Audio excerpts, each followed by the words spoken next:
Good morning, good day, and good afternoon, everybody who's joining us today for the business case for Web3. We're back with the live sessions, and I'm very happy to welcome today our very special guests, Lena Klaaßen, CEO and co-founder of Cryptocarbon Ratings Institute, and Nathalie Boyke, Director Government Affairs and Public Policy at Web3 Foundation.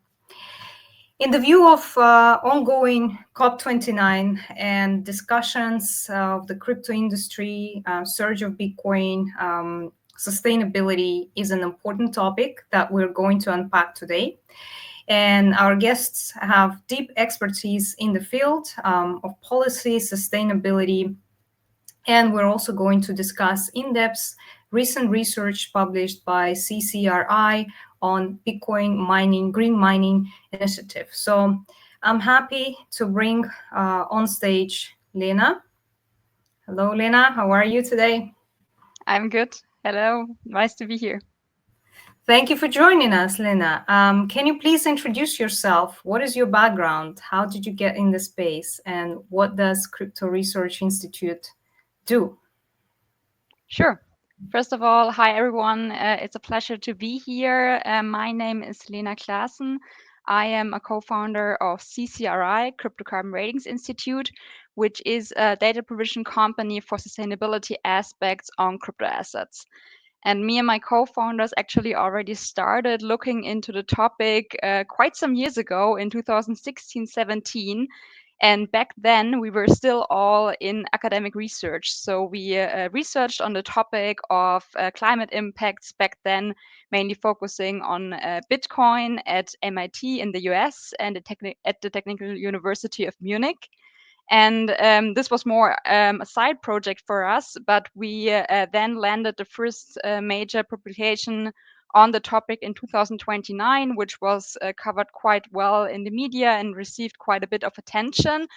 And then we continued conducting academic research on the topic and also looked into other blockchain systems and their environmental impact.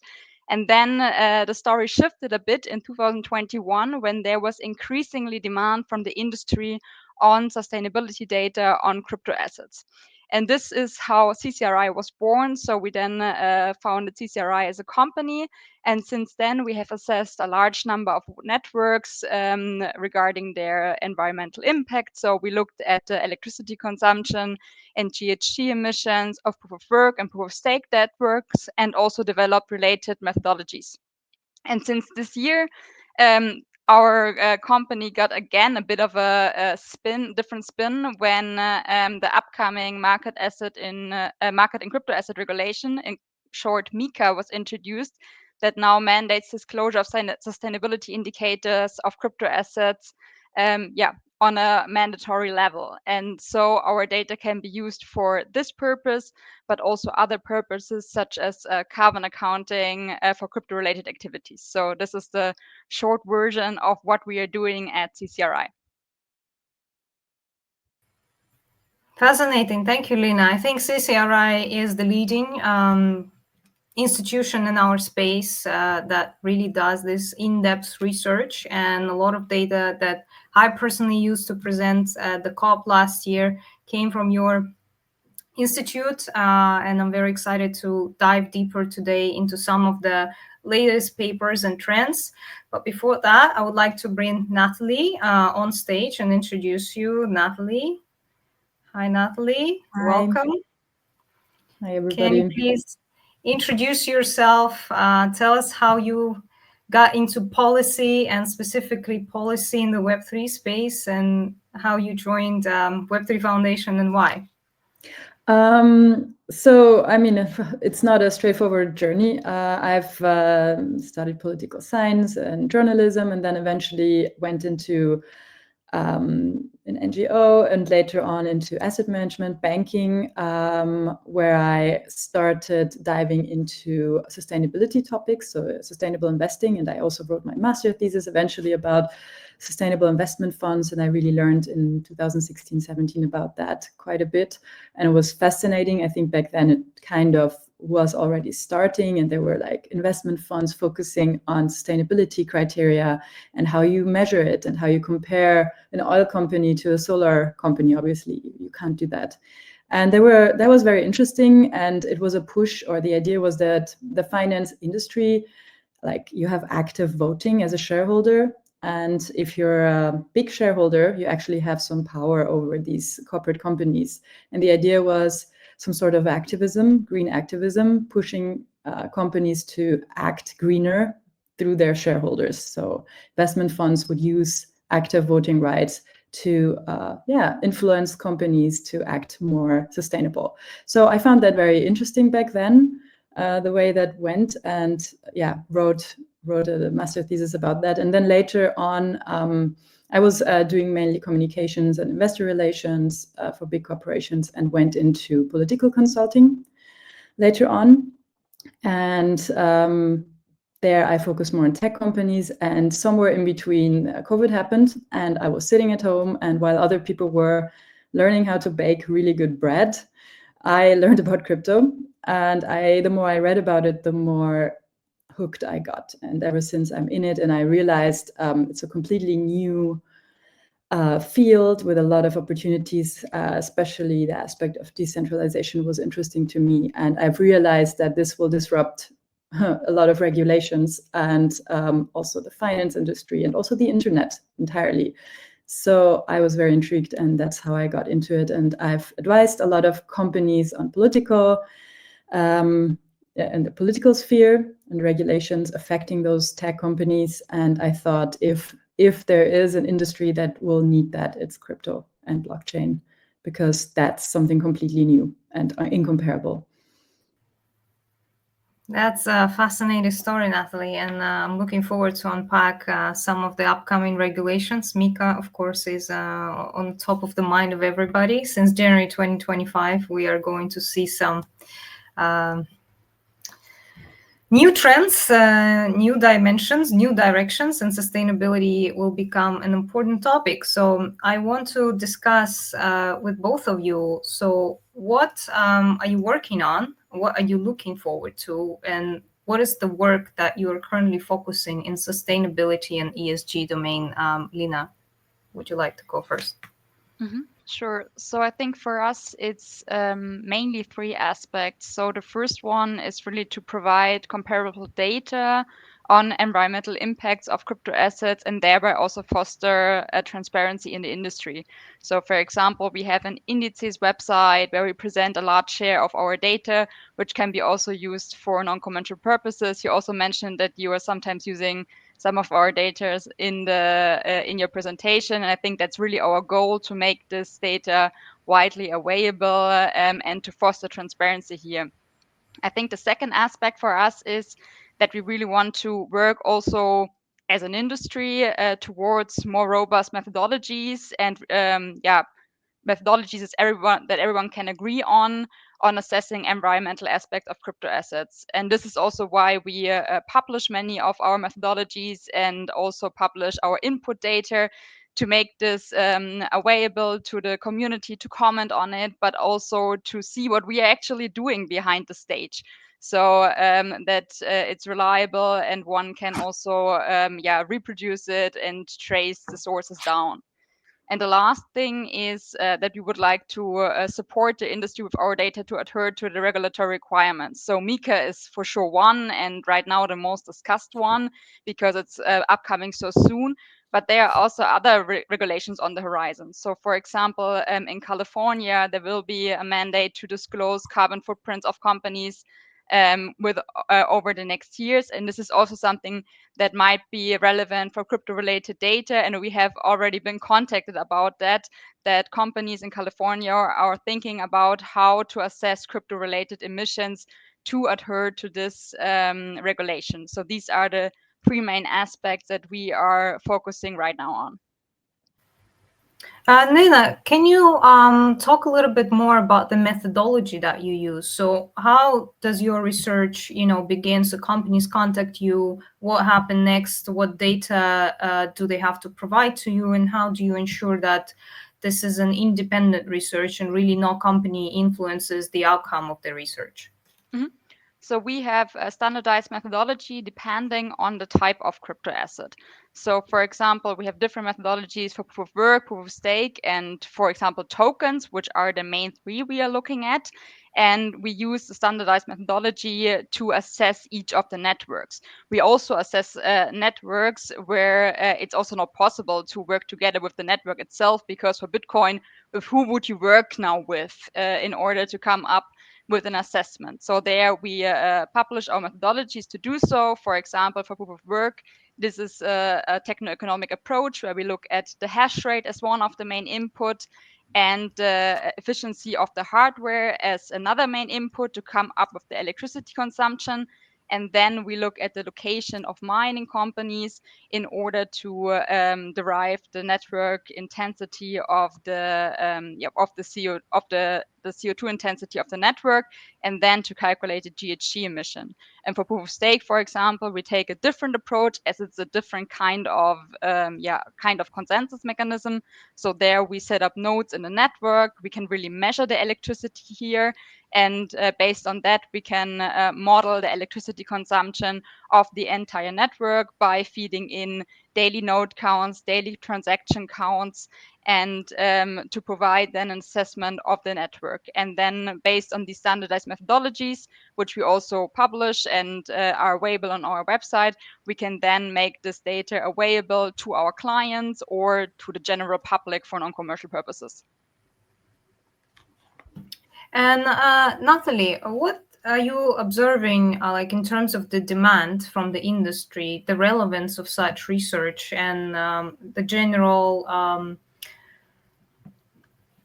receivement from the industry? You know, do regulators really care about these reports? What role does this report, play for regulators? So when they approach a network, when decisions are made around network sustainability, what parameters do regulators take into consideration, and what are like sort of the trends of demand of information that you are noticing in the space from like a very practical perspective? Yeah. Okay, I mean, several aspects. So the industry, right? The industry itself obviously waited for MiCA to mature and define a bit more closely, and that happened only really in June, like finalized what exactly the measurements will be that you have to assess in terms of sustainability.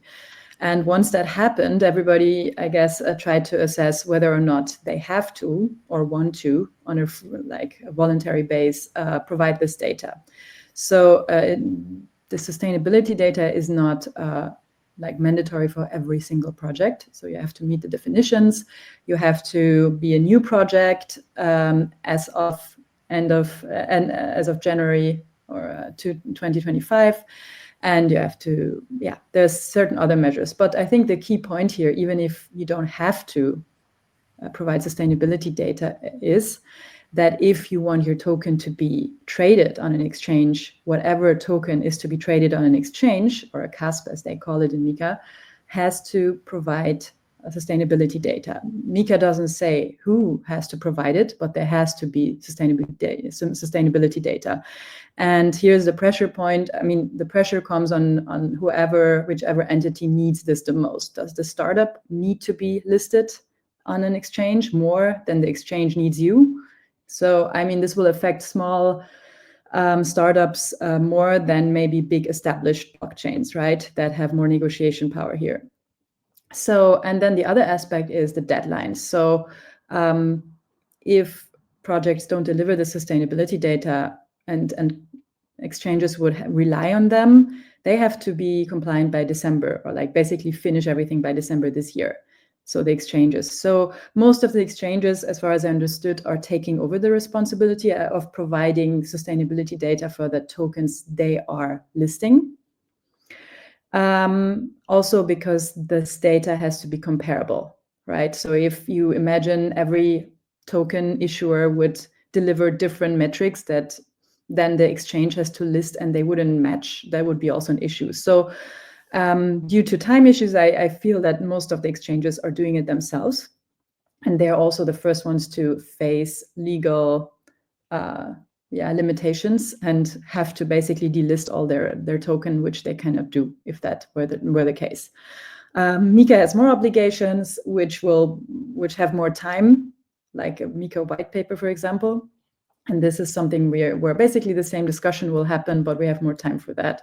But when it comes to sustainability, we see that technically the exchanges take that responsibility on for the most part, and projects are mostly left with whether or not they want to.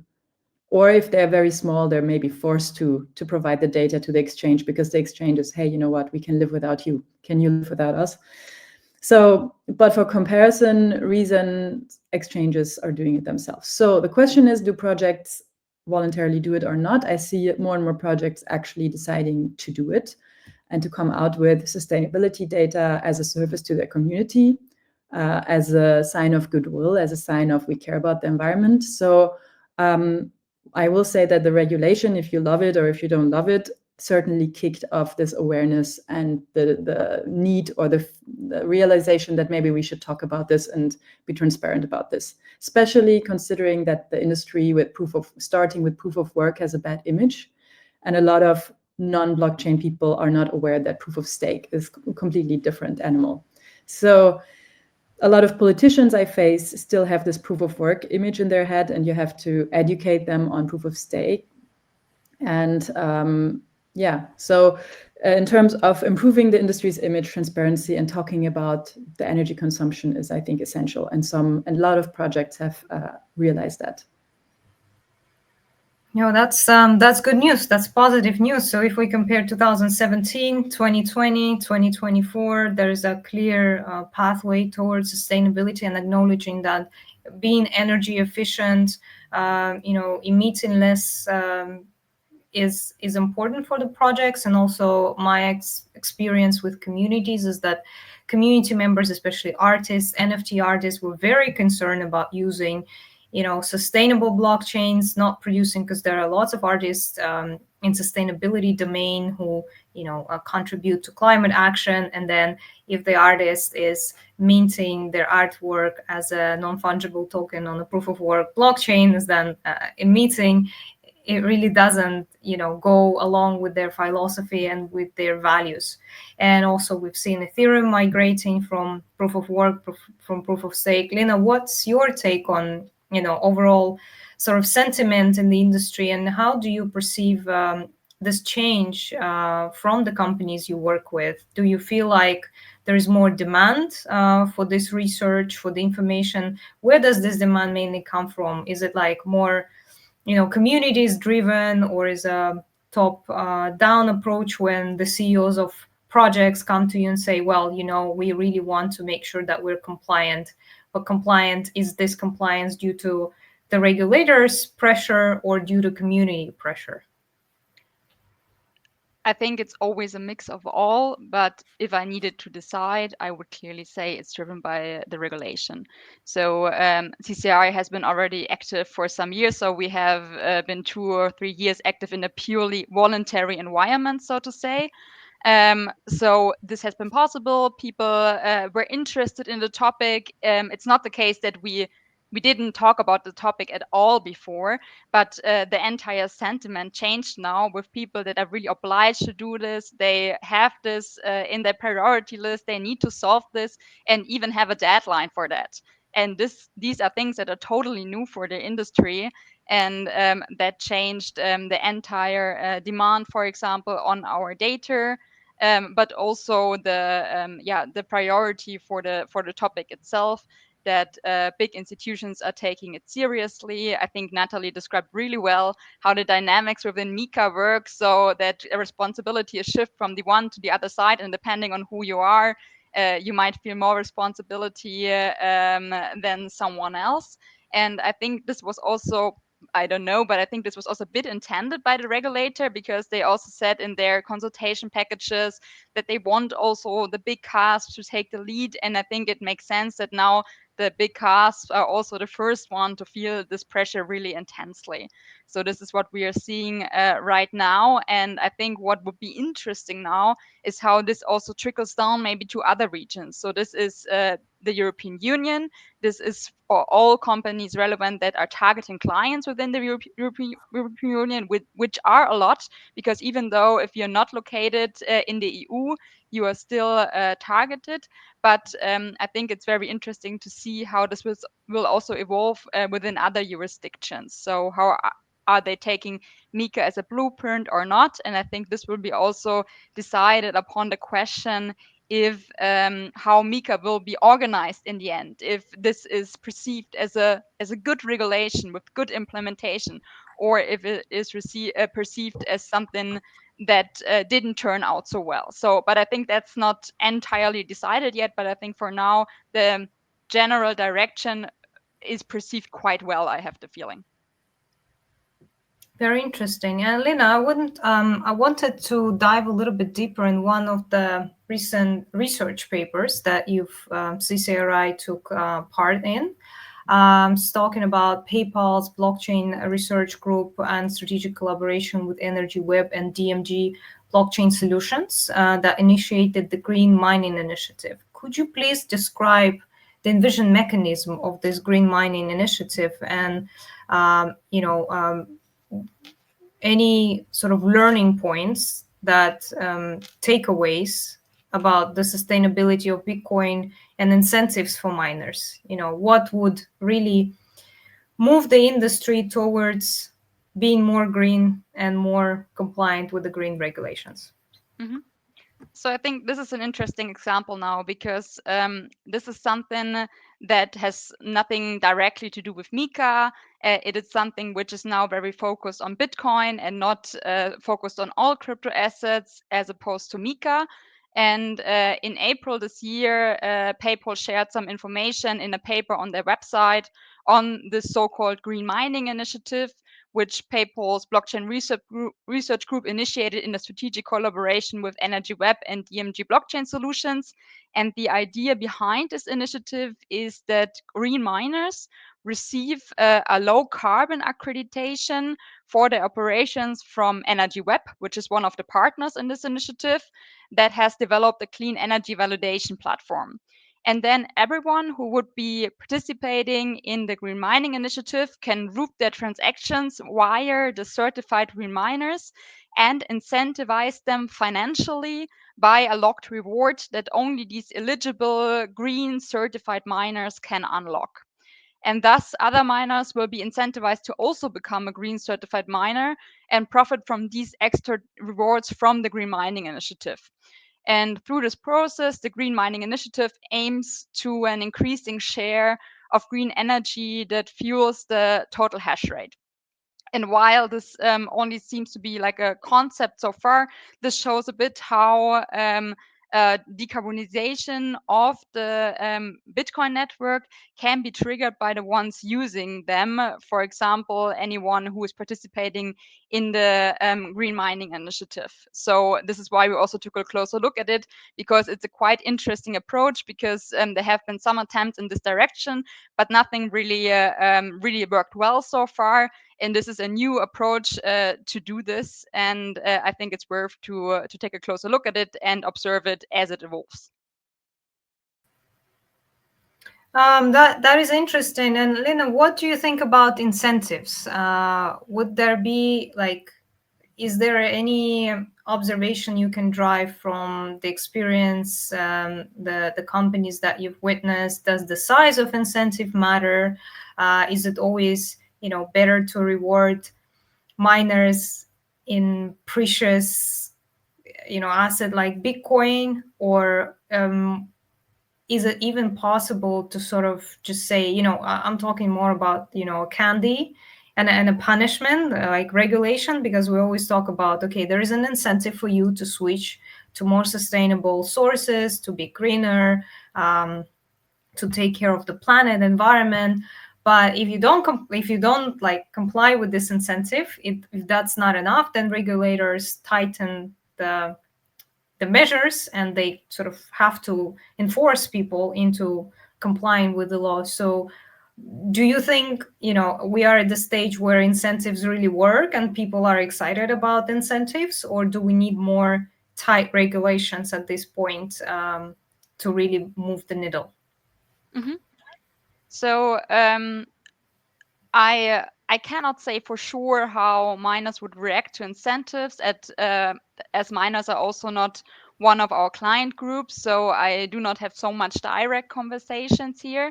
I rather analyze the filings for locations to get more information on miner locations. But apart from that, I don't have so much direct contact. But I would say for sure that an incentive, of course, needs to be high enough to really influence, a decision. So if the if the incentive is minimal, then why would I care if I am a green miner or not? If I'm just thinking rationally and profit optimizing. So this is something where the size of the incentive definitely plays a role. And if this incentive needs to be very high, this can be a possible limitation also for the green mining initiative, as it gets really costly for the participating entities in providing these financial incentives. At the same time, I still think it's an interesting concept, because in absence of regulation, it's very hard for users of, for example, Bitcoin to decarbonize the network in a different way. So this is one way how entities can have an effect on the decarbonization of the network, because entities that are using Bitcoin can also not force that regulation or tightened regulation will come. And especially in countries where big mining capacity is hosted, it might be not so clear if tightened regulation for decarbonization for green miners will actually come and how they could look like. So I think that both incentives and regulation could actually work together. Of course, regulation can really change the sentiment, as we are seeing in Europe with the MiCA. But at the same time, incentives that you can also initiate as as an entity or as a private entity may still be an option in the case of absence regulation.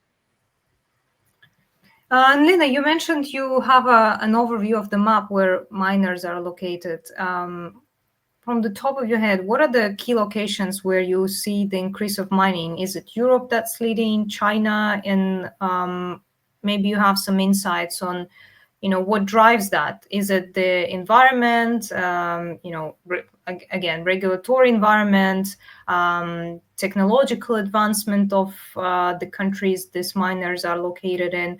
What really drives the growth of the mining industry in different locations? Mm-hmm.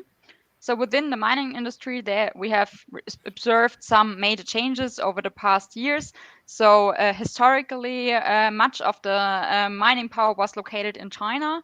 And then there was this Chinese mining ban, where the Chinese government took some action here. And then there was a big shift from China to North America, but also partly to South America and other regions. So it's always hard to tell where all the miners are located, because miners are, by definition, keeping their location secret if they can. At the same time, the data variability situation also improved a bit over the last years, as many mining companies went public. So they need to provide filings on their data centers, where they are located, and so on. And this helped a bit to improve the data availability here.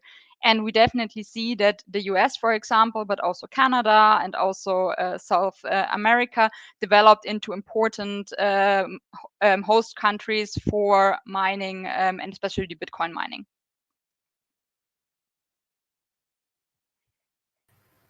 That's very interesting. Lena, there was a report that CCRI published in 2022, if I'm not mistaken. It was a research paper on sustainability on blockchain networks, sort of general overview. And could you please elaborate on what makes a blockchain more energy efficient? Does this actually depend on the mining operations and the nodes that entities or individuals run, or what are the other parameters that are taken into consideration? Mm-hmm. So over the past year, CCRI has published several papers and reports that compared the electricity consumption and carbon emissions of different blockchain systems.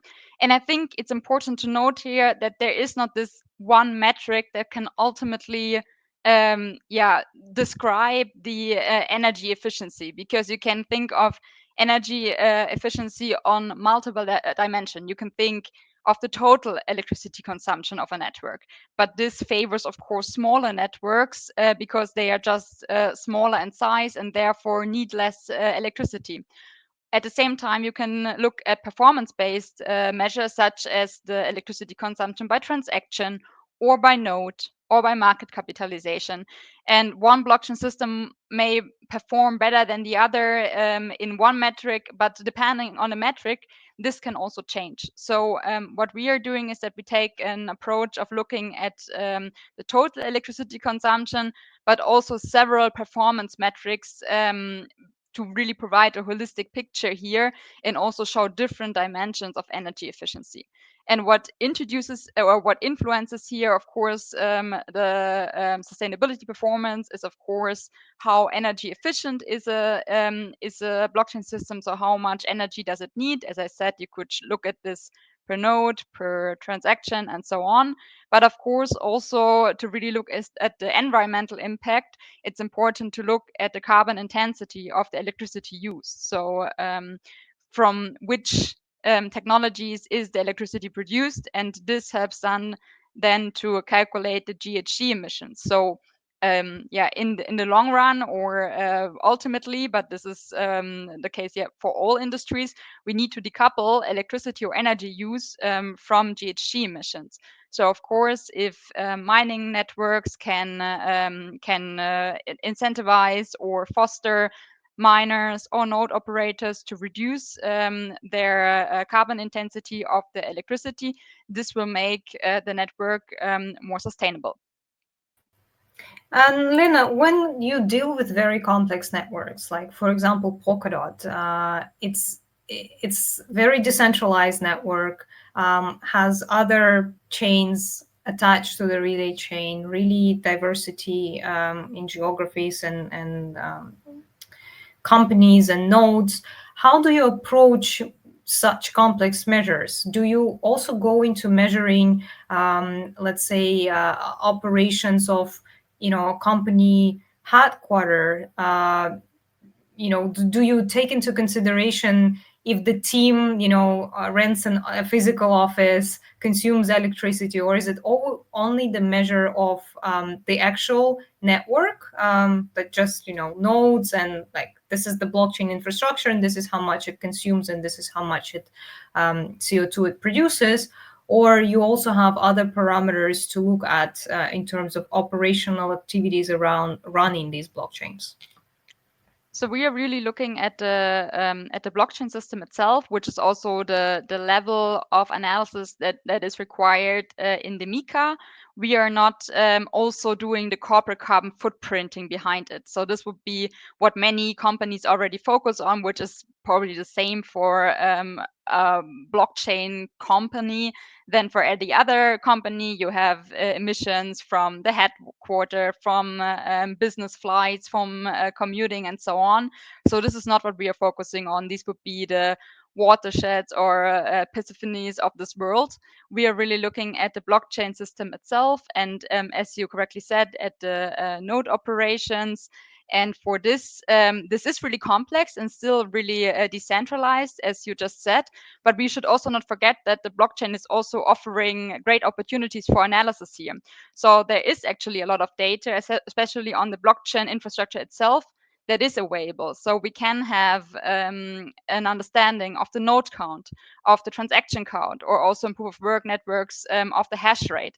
And such data on this level of activity data is actually much harder to obtain in other industries where there is no publicly data available, or where you cannot take information from on-chain. But you're right that data availability remains the main challenge in analyzing decentralized networks, especially when it comes to location data, as you said. So the questions where miners and node operators are located. But as I said, the situation has also improved a bit over time. So for large proof of stake networks, there are very, very often block explorers with location data for node operators. And as I said, also within the mining industry, many mining companies went public over the past years and need to report the locations of the data center, which helps a lot in analyzing the decentralized networks.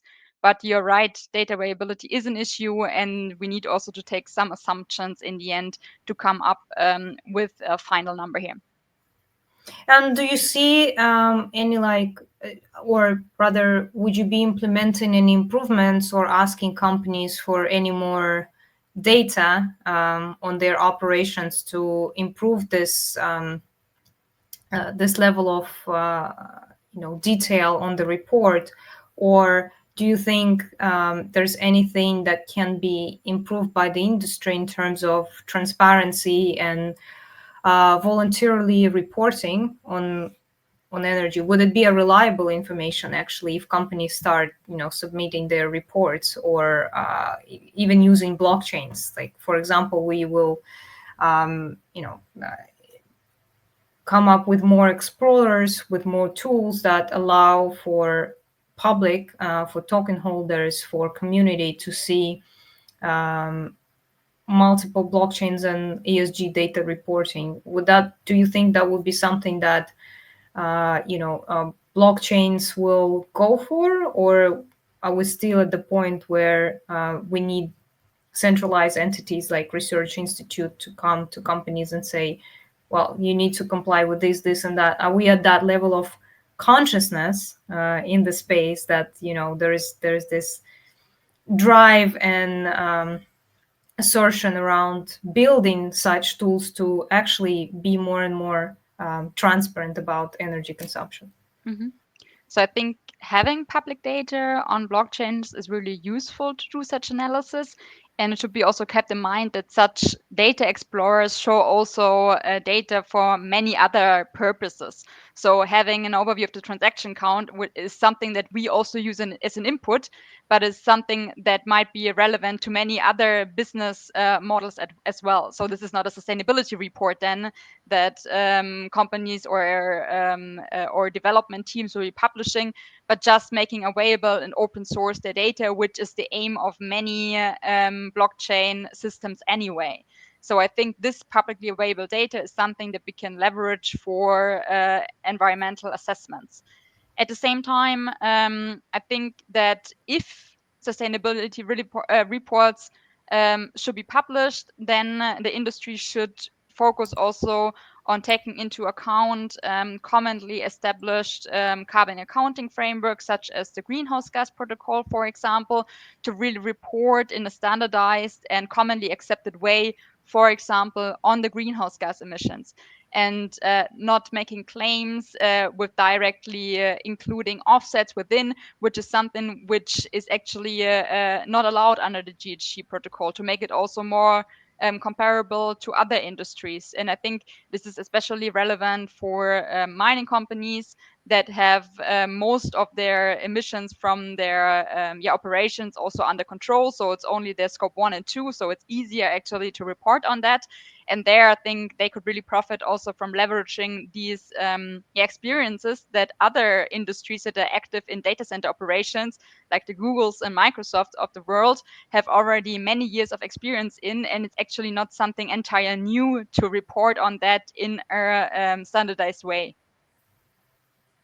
Nathalie, I want to bring you on stage. What's your take on what Lena just spoke about? Do we see blockchains or foundations more looking to build tools and become transparent and accountable on their own and have this on-chain tracking data?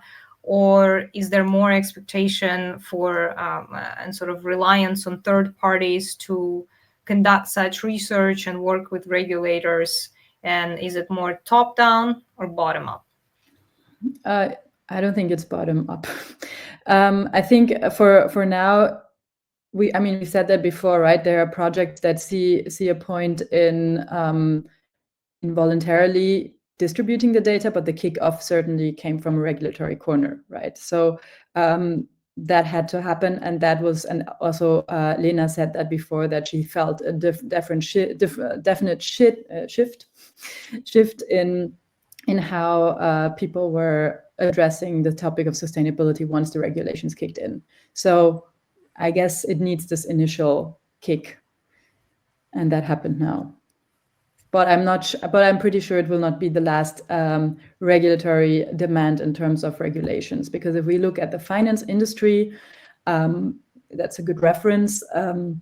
What kind of sustainability measures are expected from publicly listed companies, from investors, investment funds, and also how much CO2 emissions are allowed for a company to emit.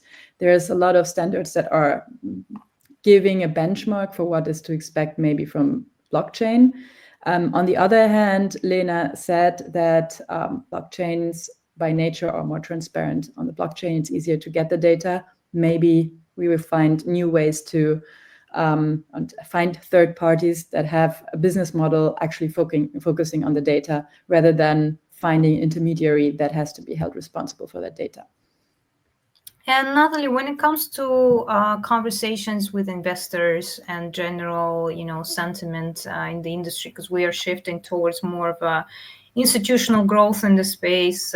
Retail played an important role in the past cycle, but now we see more and more governments coming in the space. Just now, Federal Reserve, some states of the United States announced that they are going to have reserves in Bitcoin. So it's clear that there is this investment flowing in the space, and considering that the government needs to also comply to ESG regulations, do you see pressure on investors, or do you see there's more demand and excitement actually from investors, and they just want to work with more sustainable blockchains? They don't necessarily push for teams to do more research and compliance, but naturally they shift towards ecosystems that are more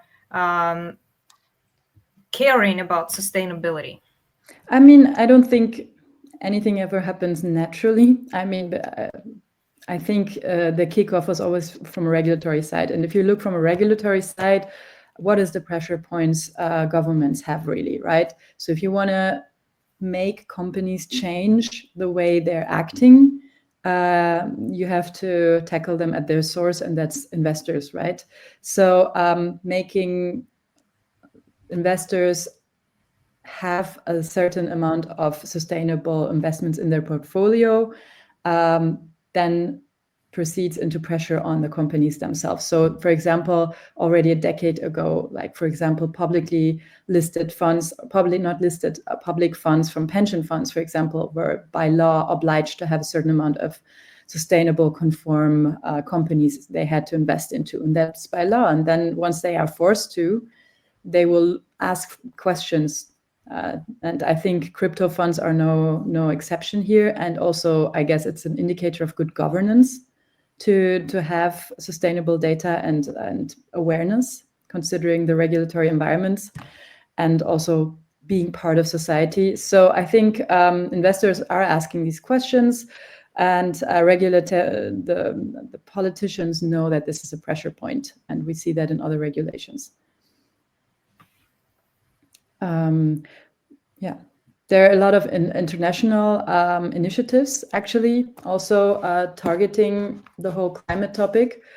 Apart from, I mean, we see that in Europe they have the European, the Green Deal, with the idea to be climate neutral by 2050, and that is just showing the commitment they're doing. And if you look at the European regulations, they're reflecting that, from CO2 emissions and the CO2 emission trading and certificates that are allowed. I think every company is allowed a certain amount of CO2 emissions per year, and this led to a lot of trading. So some companies have a surplus in CO2 emissions. Let's say you're, I don't know, oil company or coal mining company, and they have to buy CO2 certificates from other companies, maybe a solar energy providing company. The problem here is, and I've learned that some years ago, that it is cheaper for those companies to buy a certificate, CO2 certificate, than to actually use and receive a green energy directly. So that's a bit of a flaw, I think, in the system. But there is this allowance that each company has each year, how much they are allowed to emit CO2 in greenhouse emissions, and the EU is reducing it every year. So long term, I guess there is an incentive for companies to act more green. And this whole CO2 certificate system also led to blockchain projects like the Climate Initiative that is using blockchain technology to kind of feed into that system and foster sustainability also in our sector and make our sector be part of that. But this is not, I mean, then there's the EU taxonomy, which is basically focusing to make sure that investments are directed and capital is directed more into projects that align with the European environmental and social governance, the ESG criteria. And it makes companies basically report on their environmental performance according to a classification system. And this doesn't directly affect crypto, but it sets a benchmark. So crypto becomes comparable to other industries in terms of their sustainability and CO2 emissions. So MiCA is being the first step here in reporting that energy. And then if the reports are somewhat aligned with EU taxonomy, a classification system, you become all of a sudden as an industry comparable. And that might be beneficial or bad, depending on. But I think with proof of stake, if you take Ethereum, I think their energy emissions or their energy output went down by 99% once they changed from proof of work to proof of stake. So I know for Polkadot, initially, I think if you want to compare the energy consumption, you could say Bitcoin has the energy consumption of Switzerland, the country, and Polkadot has to compare the energy consumption of 7 Swiss households in comparison to that, just to give you like a proportion. So I don't think the blockchain industry with proof of stake has to hide with the benchmark in comparison to other industries. And I think reporting and transparency could be beneficial for the industry that is suffering the bad image also on a political sphere, right? So right now we have this bad image thanks to Bitcoin that the whole industry is super energy intense, which is not the case anymore. And I think benchmarking it with other industries will show that, but we still have to make the argument and the point of the value that we're creating, because in reality, I think someone said once, the porn industry uses much more energy than the blockchain industry, and yet nobody talks about it. So really, everybody understands the value of that industry. I think really the discussion we're having here is a value discussion. People don't understand the value yet. And we have a lot of work still to do in terms of education here, educating the public, educating politicians and investors on what the technology can do. So it's not only about the energy, it's also about the value in comparison to the energy it uses.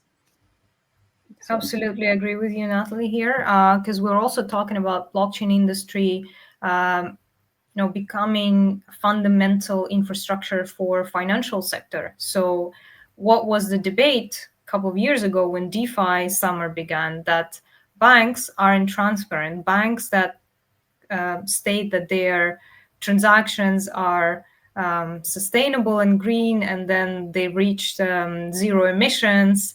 But how can we really prove that if all the networks they use are private, they're not transparent, they're not public blockchains where you can really verify transactions, where really anybody can go open an interface and see, how many transactions are there, what are the exact, the number of nodes, and see really all the parameters that can be independently assessed by a third party. That's not really possible. And still we have this claim. So how do you really back up those claims? Well, by your own reports. So here's where I see the potential of the blockchain industry, especially public blockchains, to really prove that you can eliminate many middlemen, and you can use proof of stake, and you can use very effective validation system that gives you this really, green infrastructure for anything regarding finance. And then if we're talking about, NFT industry and non-fungible tokens really becoming major software and vehicle for tokenizing unique assets like real estate, artworks, et cetera, like if that is really something that we as humanity are going to use for essential needs and essential procedures, like, I don't know, receiving your passport would be a blockchain stamp, would be a transaction that is recorded and that can be verified in any other part of the world. If you travel, you no longer need a paper. You could just show this code on the blockchain, the hash on the blockchain, and prove that this passport was issued to you by X government on Z day. And that's the transformation that I believe we all in the industry are looking for, to really have borderless world with documents available at any point, with identities that we can carry ourselves and be holding not only our assets but our identities, valuable items that are presented in a digital form, and having this kind of universal verification mechanism, which is very ambitious. And I believe what we still, I don't know, Lena, what's your sort of impression of where we are advancing in terms of adoption and conversation in terms of financial industry also being interested in sustainability topics and being more transparent and changing to public blockchains in order to be more transparent and accountable in front of the public for their emissions. But it feels to me like Europe is at the forefront, simply because we have regulations, we have this 2030 agenda, and we have MiCA, and it's almost like maybe US will be. Actually, Nathalie, I would like to hear your perspective. How is it, comparing US and European Union? What are the major differences also with the new government in the US? Do you see, more advancements there in America, more loose regulations, more adoption? Let me just get to that right away. Yeah, we had elections in the US, and I think we remember with the Paris Agreement in 2015, that was a big achievement back then. It was the first legally binding treaty aiming where every country kind of agreed to the 1.5 degree goal. And if we recall, Trump was the country, the president that very publicly withdraw from that, representing the United States. And if we think about the United States, I mean, we have to consider that all these international treaties, they are as valuable as especially the countries contributing and kind of signing up for it and committing to it, right? And especially in the most important countries actually are the ones that are the biggest emittents of greenhouse gas emissions, right? So which countries are there? That US is actually one of the 3 biggest ones. And I think it's like 2.4 times higher. Like the per capita greenhouse gas emissions are 2.5 times higher than the average G20 gas emissions. To compare, Saudi Arabia is, I think, the biggest one, 3 times higher. And Europe is around 1.2, and China as well, 1.2 times higher. And so if you have these big countries that are actually big contributors and they're not committing, that's an issue. And that is a threat to all these international treaties and coming together and making these solutions. I will say, though, Trump's backing out of the whole deal didn't stop other countries from staying committed. And even within the US, there are states that try to continue to contribute and stick to those goals. Nevertheless, Trump is back, and he has made comments that he will step back from climate commitments. So that's not a good sign in that regard, he is very pro-crypto, though. But from what I've seen on a regulatory side in the US, the whole topic of sustainability is still far ahead. They still haven't managed to even bring out or finalize one market structure bill yet. It's still in the making. So Europe is far ahead in that. And Europe made sure with their commitment to 2050 and the Green Deal that they will implement that aspect into MiCA too. So it's just different worlds we're talking about. So I don't know what to expect, but from the US, yeah, we know what to expect. I think China, they are heavily investing into green energy, so they see the potential there too. Because you have to, I mean, you mentioned it before, Irina, right? There's two ways. There's the incentive way to motivate people, and then there's the penalty way. And I will say, and I will maybe criticize, a lot of the European regulations focus more on the penalty side of things. Like if you don't have, if you exceed your allowance, if you don't publish data, X, Y, Z. So it's more penalty driven. But there is a huge chance in terms of investments too, right? You can grow the economy. It's a new industry. So maybe like from a regulatory side, a few more incentives, especially for smaller companies, would be a good driver for the whole topic, if that answers the question. Maybe to add to that, I think Nathalie already described very well these broader mechanisms. Just for one aspect to add some more nuance there, I think when we talked before, we said by private incentives versus regulation, and I totally agree that incentives and penalties, you can strike the right balance there and also focus a bit more on incentives here. But this is all regulation in the end. And if a government does not want to go in a certain direction, no matter with which tool in the end, then it's a bit hard. But I think this is something that can work very well to also provide incentives next to also having some more prescriptive regulations that also have penalties or obligations or things like that, which is one of the main focuses within the Green Deal and all the sustainability related regulations. And I think also Nathalie said it quite well, and this is much bigger than crypto. It's about the entire climate governance, the global climate governance.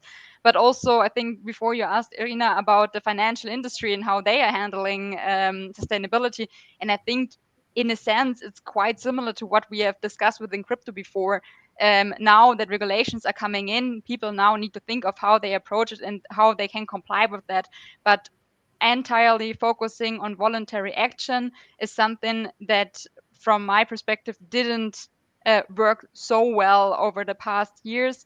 And I think it's right to put some more regulations in place to foster sustainability activities also within the traditional financial sector.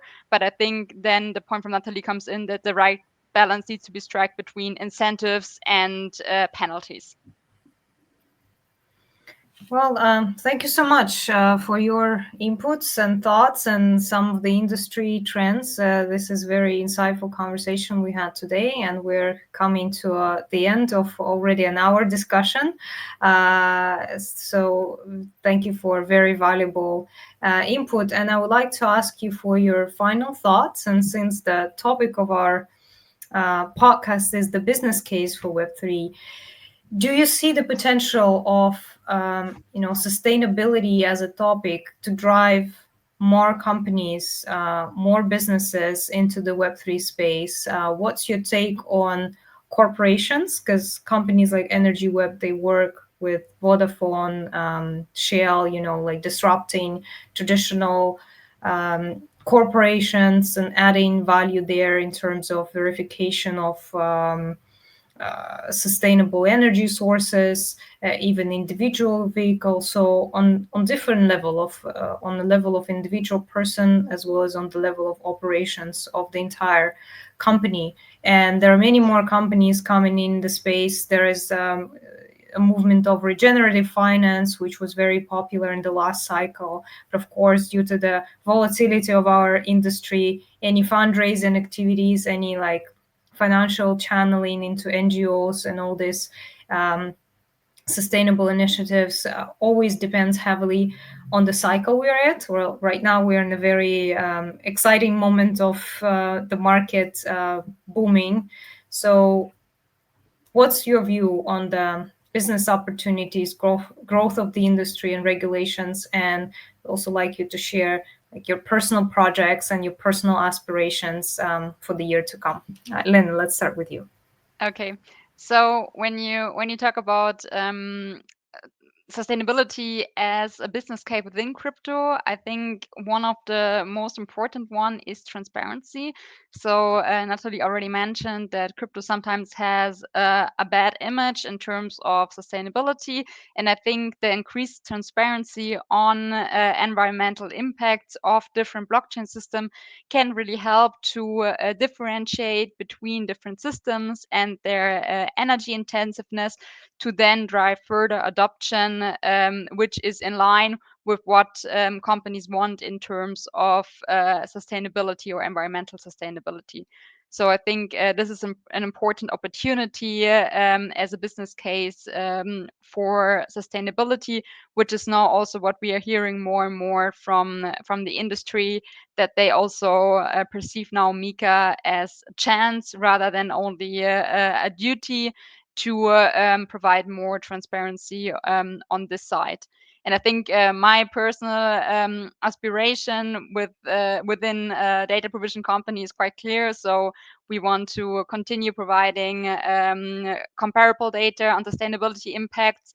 We want to support the industry in getting the data available for the upcoming regulations and also for everything that comes afterwards, and to remain within the space and drive forward methodologies, transparency, and data availability. Thank you, Lena. Nathalie, what's your take? I think when you think about that topic, you have to consider every bigger blockchain wants adoption, and what are the different aspects to adoption, right? One aspect is, yeah, you need investors. Investors care about sustainability data because they have to oblige to certain regulations, and therefore transparency would feed into that, right? Another aspect would be, of course, compliance to a point. If you're decentralized, there's limitations to how regulators can address it, but they're figuring it out. Nevertheless, you want to distribute your token, and that usually happens over exchanges. So if you want to be traded, again, you have to kind of deliver these figures or have them publicly available. And then there's the community. I mean, every good ecosystem needs a strong community. And community is not only the people voting in on-chain governance, but it's also the startups that building on top of an ecosystem. And those startups are not all decentralized, and they need to be compliant, and they need to provide sustainability data. And we know that sustainability data includes scope 1 and 2 and 3 measures. So basically, not only your own energy consumption, but also the underlying infrastructure. So the whole supply chain, basically. So if they adopt that same logic to crypto reporting, we will eventually see, the community asking for it because they need it to kind of use the technology. So I think this is how it's going to go, and this is the direction it's taking. Personally, I am keen on talking more about the sustainability data and be more transparent about it, mainly because politicians and the public still need a lot of education here, and we have good figures. We have a very good CO2 footprint for Polkadot, I think the best in the industry. So we have something to talk about, and we just need to communicate it to the right stakeholders. Thank you so much, Nathalie. Lena, thank you for the conversation today. And as a final remark, where can we follow your journey, your work, where you're most active, and your final call to action to the community? So we are most active on LinkedIn, actually. You can find us under Crypto Carbon Ratings Institute, CCRI, and follow what we are doing. And yeah, looking forward to connect if there are any questions. You can find me, I'm with Web3 Foundation, Polkadot. You can find me on Twitter and LinkedIn, and most active in the political sphere, talking and educating political stakeholders and making sure regulations that threaten Web3 are managed well. Thank you so much once again, Nathalie, Lena, for joining us. We'll be following your journey and hope to have you on the show back again. And please follow our guests. And thank you so much for joining. We will see you on the next show. We are live every month. So follow us on LinkedIn, The Business Case for Web3. Thank you for staying with us today. Have a good day.